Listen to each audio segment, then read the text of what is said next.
Question number 32, paper 3, P3 or trigonometry for A levels. The angle x measured in degrees satisfy the equation. इस equation को satisfy करता है और by expanding each side show that the equation may be written as, वो कहता है कि दोनों को expand करें और ये आंसर निकालें. आंसर आपके पास 2√3 cos x is equal to sine x है. सबसे पहले हम cos x माइनस 30 डिग्री और 3 साइन x माइनस 30 डिग्री को 60 डिग्री को लिख लेते हैं. अब यहाँ दो फार्मूलाज लग रहे हैं. फार्मूलाज उसने इस तरह से किया है कि alpha minus beta cos x cos alpha cos beta minus होगा तो प्लस आ जाएगा साइन अल्फ़ा साइन बीटा. ये फार्मूला हो गया cos अल्फ़ा माइनस बीटा का. इसी तरह से साइन अल्फ़ा माइनस बीटा के लिए भी है फार्मूला और वो है sine alpha cos beta minus, अगर माइनस होगा तो माइनस ही रहेगा, minus cos alpha sine beta. तो ये हमारे पास दो फार्मूलाज हैं जो यहाँ हम अप्लाई करेंगे. cos x cos 30 degree plus, क्योंकि माइनस है तो प्लस आएगा, plus sine x sine 30 degree. और इसी तरह से 3 को बाहर लिखेंगे. पहले साइन x माइनस 60 डिग्री का फार्मूला लगाएंगे. Sine x cos 60 degree minus cos x sine 60 degree. और अब आपके पास cos 30 डिग्री की वैल्यू आ गई है. cos 30 डिग्री की वैल्यू है, आप लिख सकते हैं √3/2. इसी तरह से साइन 30 डिग्री की वैल्यू होती है 1/2. Sine x as it is cos 60 degree 1/2 minus, sine में अगर माइनस होता तो माइनस ही रहता, minus cos x sine 60 degree की वैल्यू है 1√3/2. ये हमने वैल्यूज़ इसकी लगा दी हैं और कॉमन यहाँ से ले सकते हैं. 1/2 इसमें से कॉमन आ रहा है. √3 cos x plus sine x. इसी तरीके से यहाँ पर भी 1/2 को बाहर निकाल लेते हैं. Sine x minus √3 cos x, ये वैल्यू रहेगी. अब 1/2 लेफ़्ट पे भी है, 1/2 राइट पे भी है, इसलिए हमने कॉमन लिया था. ये कैंसिल हो जाएगा, ये कैंसिल हो गया. अब रह गया आपके पास √3 cos x plus sine x is equal to 3 को अंदर मल्टीप्लाई कर दें. 3 sine x minus 3 cos x. अब हम ऐसा करते हैं कि cos को एक साइड पे कर देते हैं और साइन को दूसरी साइड पे. √3 cos x plus 3 cos x, ये हम लेफ़्ट हैंड साइड पे ले आएंगे. जब ये लेफ़्ट पे आएगा तो ये पॉजिटिव हो जाएगा. इसी तरह से 3 साइन x और इस साइन x को राइट पे ले जाएंगे, ये राइट पे जाके माइनस हो जाएगा. आपके पास आंसर आ जाएगा 2 साइन x और ये हो गया 4 √3 cos x. हम इसे 2 पे डिवाइड कर देते हैं दोनों इक्वेशंस को. ये रह जाएगा 2√3 cos x और यहाँ से 2 डिवाइड हो चुका है तो ये रह गया साइन x. यानी कि ये 2 जो है वो इधर से जब दोनों तरफ डिवाइड होगा तो 2 to the 4, ये आपको उस वैल्यू आ रही है और यही आंसर है. यही आपको आंसर चाहिए था. यहाँ उसने ब्रैकेट डाली हुई है, कोई यूज़लेस है, डालें या ना डालें एक ही बात है. 2√3 ये आपके पास ये इस जगह पर देखें 2√3 cos x sin x. ये 3 मार्क्स का क्वेश्चन था. पार्ट 1 कंप्लीट हो गया. पार्ट 2 में वो कह रहा है find 2 possible values of x lying between 0 to 360 degree. यानी कि इसमें 4 क्वाड्रेंट्स आएंगे, 1 2 3 4, 0 to 360 डिग्री. ये आपको एंगल 0 to 360 डिग्री है और ये आपको चाहिए. इसके लिए हम ऐसा कर लेते हैं कि दोबारा से अपना जो आंसर आया था वो यहाँ लिख लेते हैं, विच इज़ 2√3 cos x और sin x. अब हम ऐसा करेंगे कि cos x को डिवाइड करेंगे ताकि हमारे पास वैल्यू यहाँ पर सिंगल फंक्शन में आ जाए. अभी सिंगल फंक्शन में नहीं है, ये टू फंक्शंस हैं sin x और cos x. हम ऐसा करते हैं cos x को हमने डिवाइड किया तो जैसे ही cos x को डिवाइड किया ये बन गया tan x. tan x से ये सिंगल फंक्शन बन गया और ये ग्रेटर दैन 0 है, इसलिए हम इसे कहते हैं tan x जो है ग्रेटर दैन 0 हमेशा फर्स्ट क्वाड्रेंट में और थर्ड क्वाड्रेंट में ये ग्रेटर होता है. तो अब हमें पता चल गया कि हमने आंसर निकालना है फर्स्ट में और थर्ड में. थर्ड में लाने के लिए 180 में हम ऐड करेंगे. फर्स्ट हमारे पास बेसिक एंगल फंडामेंटल, हम इसका निकाल लेते हैं. टेंजेंट इन्वर्स करेंगे. Tangent inverse 2√3. 2√3 का जब टेंजेंट इन्वर्स लिया जाता है तो 2√3 की पहले वैल्यू ले लेते हैं, विच इज़ इक्वल टू 3.4 0.64 ये आपके पास वैल्यू है। और हम इसका टेन इनवर्स लेते हैं, ये आएगा 73.89। 73.89 का मतलब 73.9, तो ये आपके पास फर्स्ट क्वाड्रेंट में यानी कि फंडामेंटल एंगल आपका आ गया 73.9। अब हम ऐसा करते हैं, इसको सेकंड थर्ड क्वाड्रेंट में लाना चाहते हैं, तो थर्ड में 180 में ऐड करेंगे। तो ये फर्स्ट क्वाड्रेंट में था। Next answer 180 plus 73.9, 180 plus 73.9 means 253.9। ये आपका आंसर थर्ड में भी आ गया। यही आंसर्स दो रिक्वायर्ड थे, 2 वैल्यूज़ रिक्वायर्ड थी, वो हमने निकाल दी। नेक्स्ट क्वेश्चन है, नेक्स्ट पार्ट है find the exact value of cos 2x। cos 2x की एग्जैक्ट वैल्यू बतानी है। सबसे पहले हम देखते हैं कि हमारे पास जो पीछे वैल्यू थी 2√3 cos x is equal to sin x, ये आपका रिज़ल्ट आया हुआ था पहले भी। तो इसको हम इस तरह लिखते हैं कि cos x से डिवाइड कर देते हैं। cos x से जब हम डिवाइड करेंगे तो फिर ये सिंगल फंक्शन में आ जाएगा which is equal to 10x। लेकिन हमें इसको सिंगल फंक्शन में नहीं लाना, इसको हम ऐसे ही लिख देते हैं sin x over cos x। मसला जो है वो ये है, प्रॉब्लम ये है, मैं आपको बताता हूँ। प्रॉब्लम ये है कि हम निकालना चाहते हैं cos 2x। cos 2x का फॉर्मूला होता है cos square x minus sin square x। ना हमारे पास cos x की वैल्यू है, ना ही हमारे पास sin x की वैल्यू है। इसको sin x और cos x की वैल्यू निकालने के लिए हमें इसको यूज़ करना पड़ेगा जो पहले प्रीवियस रिज़ल्ट आया था। वो आपके पास आया है sin x over cos x is equal to 2√3, 2√3। ये आपके पास वैल्यू आई थी लास्ट पार्ट में। अब हम ऐसा करेंगे, इसके डिनोमिनेटर में 1 है। अब हम ऐसा करेंगे, sin x की वैल्यू लिखेंगे। sin x और cos x की वैल्यू लिखने का तरीका मैं आपको समझाता हूँ। वो इस तरीके से कि पहले आपने sin x की वैल्यू है तो ये न्यूमिनेटर में एज इट इज़ रहेगा 2√3। cos x में डिनोमिनेटर 1 है तो ये 1 इसका न्यूमिनेटर बनेगा।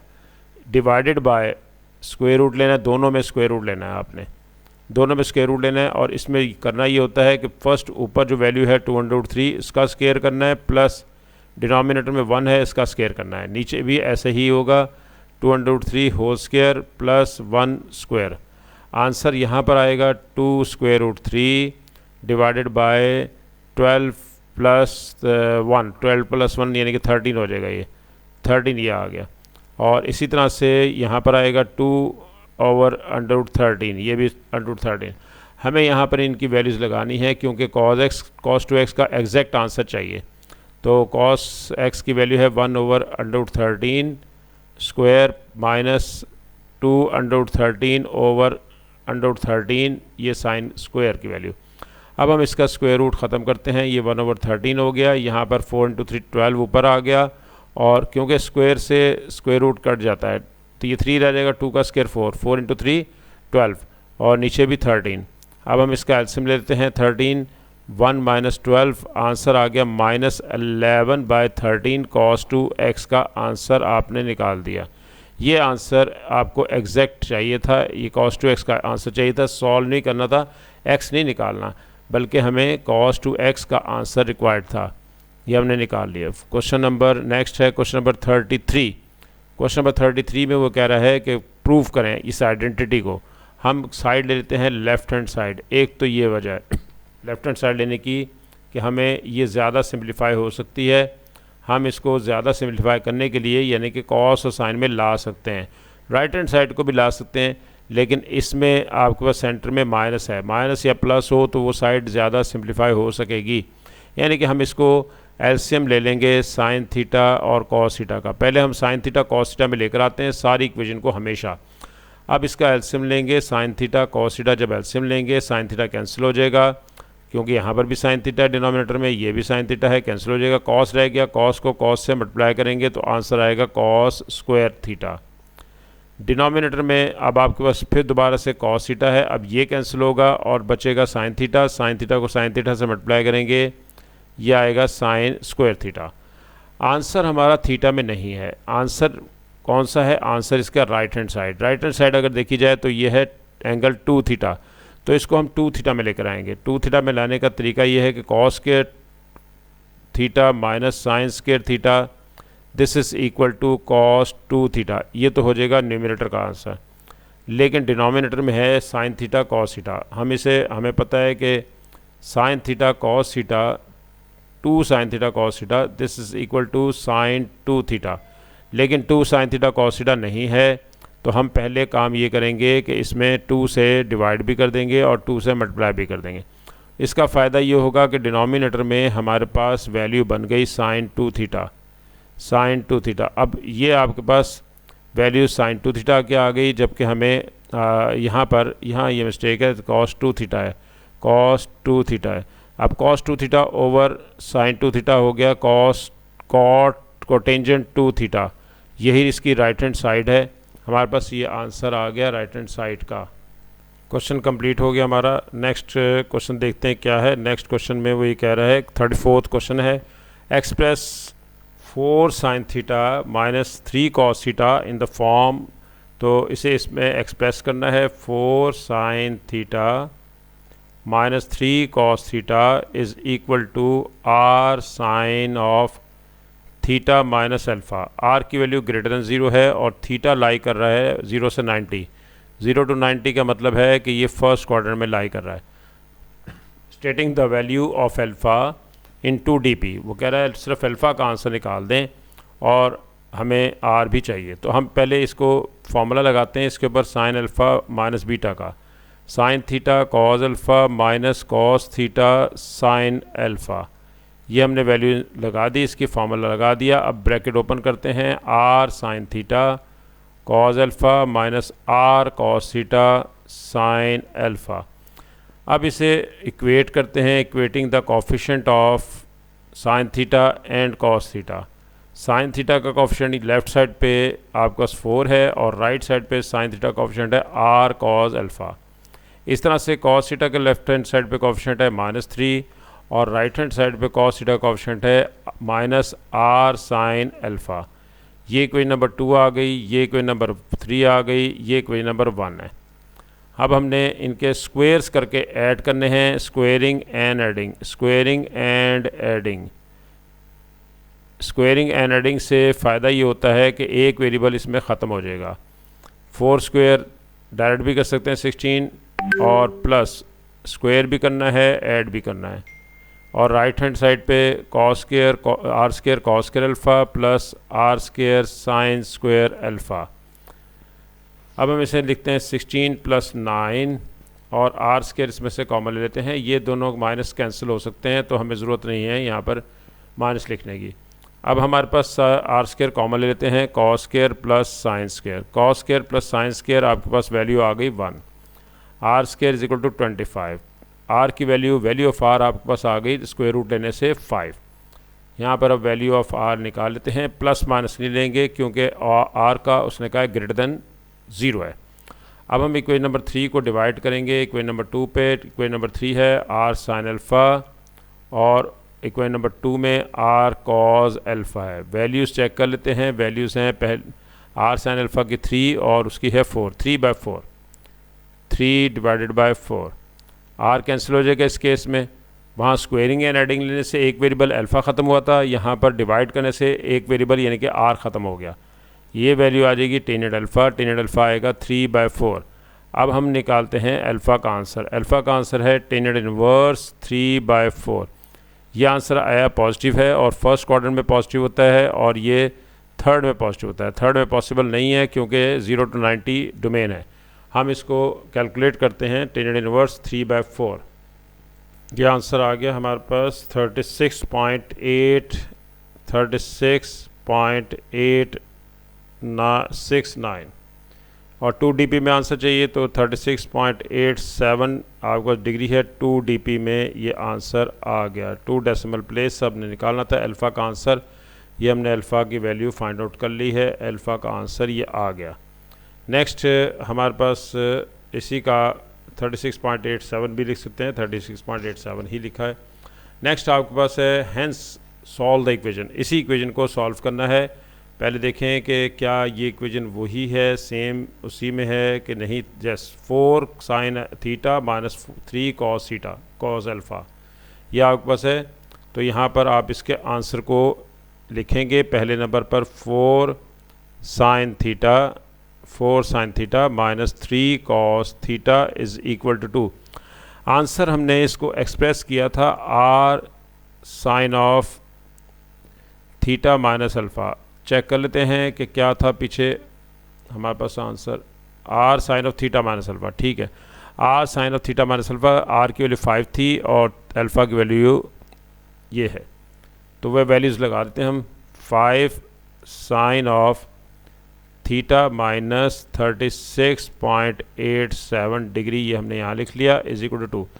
ये पहले एक्सप्रेस करना था, एक्सप्रेस करके इसमें वैल्यूज़ लगा दी हमने। जब हम इसे एक्सप्रेस करते हैं इस फॉर्म में तो उसका फ़ायदा ये होता है कि ये दो फंक्शंस होते हैं तो ये सिंगल में आ जाता है, इसलिए हम इसको एक्सप्रेस करते हैं। अब यहाँ से वैल्यू निकालना आसान हो जाएगा। आपके पास sine of theta minus 36.87 degree है और 2/5 कर देंगे, 2/5 करेंगे विच इज़ ग्रेटर दैन 0। और डोमेन चेक करते हैं, डोमेन हमने नहीं देखा था, डोमेन है 0 to 360। ये 0 to 360 का मतलब है कि 4 क्वाड्रेंट्स में कहीं पे भी आंसर आएगा। ये 4 क्वाड्रेंट्स हैं, इनमें आंसर लिया जाएगा आपके पास 1 2 3 और 4। अब हम देखते हैं कि यहाँ पर आपके पास वैल्यू जो आ रही है वो वैल्यू क्या है, वैल्यू है 2/5। 2/5 का जो कि ग्रेटर दैन 0 है, और ग्रेटर दैन 0 साइन हमेशा फर्स्ट में पॉजिटिव होता है और सेकंड में पॉजिटिव होता है।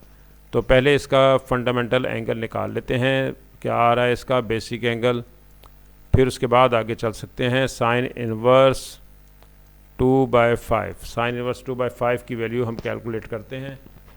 जब हम इसका साइन इनवर्स लेंगे तो इसका आंसर आ रहा है 23.58 ये वैल्यू आ रही है, और इसी में ये आंसर आ रहा है फर्स्ट क्वाड्रेंट में 36.87 ये लिखा है हमने। अच्छा, ये आंसर आ रहा है हमारा फर्स्ट क्वाड्रेंट में, फंडामेंटल एंगल है, यही आंसर हमें रिक्वायर्ड है सेकंड क्वाड्रेंट में। सेकंड क्वाड्रेंट में लाने के लिए theta minus 36.87 is equal to 180 minus 23.58। हमें सेकंड क्वाड्रेंट में वापस जाना है, तो सेकंड क्वाड्रेंट में लाने के लिए हमें इसको सब्ट्रैक्ट करना पड़ता है, वापस जाने के लिए माइनस करेंगे। अब हम इसको सब्ट्रैक्ट करेंगे 23.58 को, विच इज़ इक्वल टू 156.42। अब हम इसमें से फाइंड आउट करना चाहते हैं थीटा, तो थीटा निकालने के लिए हम ऐसा करेंगे कि ये 36.87 को राइट साइड पे ले जाएंगे, राइट साइड पे जाएगा, ये पॉजिटिव हो जाएगा। इसको प्लस करके देखते हैं वैल्यू क्या आ रही है, 60.45। ये हमारे पास आंसर आ गया 60.45 डिग्री। नेक्स्ट इधर भी देखते हैं कि यहाँ क्या है, यहाँ पर आपके पास है 156.42, प्लस करेंगे 36.87। 36.87 जब इसमें ऐड करेंगे तो ये आंसर आ जाएगा 193.29। दोनों आंसर अगर आप 1 dp पे लिखना चाहें तो 1 dp पे 60.5 डिग्री एक आंसर है और दूसरा आंसर 193.3 डिग्री है। ये आपके पास आंसर्स आ चुके और ये थीटा हमने फाइंड आउट करना था। नेक्स्ट क्वेश्चन नंबर हमारे पास है 60 पॉइंट, देखें ये आंसर्स दोनों यहाँ पर लिखे हुए हैं, एक आंसर ये है और सेकंड आंसर ये है। अब हमें निकालना है पार्ट नंबर 3। क्वेश्चन नंबर 35 आपका होमवर्क है, आपने इसे ट्राई करना है, सिमिलर क्वेश्चन है, और अगर ये क्वेश्चन आपसे सॉल्व ना हो तो नेक्स्ट लेक्चर में यहीं से हमने स्टार्ट करना है 35 क्वेश्चन से, और ये इसका पार्ट नंबर 2 है। पार्ट नंबर 1 में कहा गया है कि आपने शो करना है, show that the equation can be written in the form. जब आप इसे एक्सपेंड करेंगे तो ये आंसर आ जाएगा। एक तो ये हिंट हो गया इसका। दूसरे पार्ट में आपने उसी आंसर को यहाँ यूज़ करना है, और ये क्वाड्रेंट नंबर 1 में डिमांड कर रहा है, डोमेन इसकी क्वाड्रेंट नंबर 1 है। 3 मार्क्स का ये क्वेश्चन यहाँ पर है, और ये इसके आंसर्स भी हैं। आपने पहले टैली कर लें पहले, उसके बाद आप अगर ये नहीं हो सकेगा तो सेकंड नेक्स्ट लेक्चर में हमारे पास यहीं से हम स्टार्ट करेंगे इंशाल्लाह।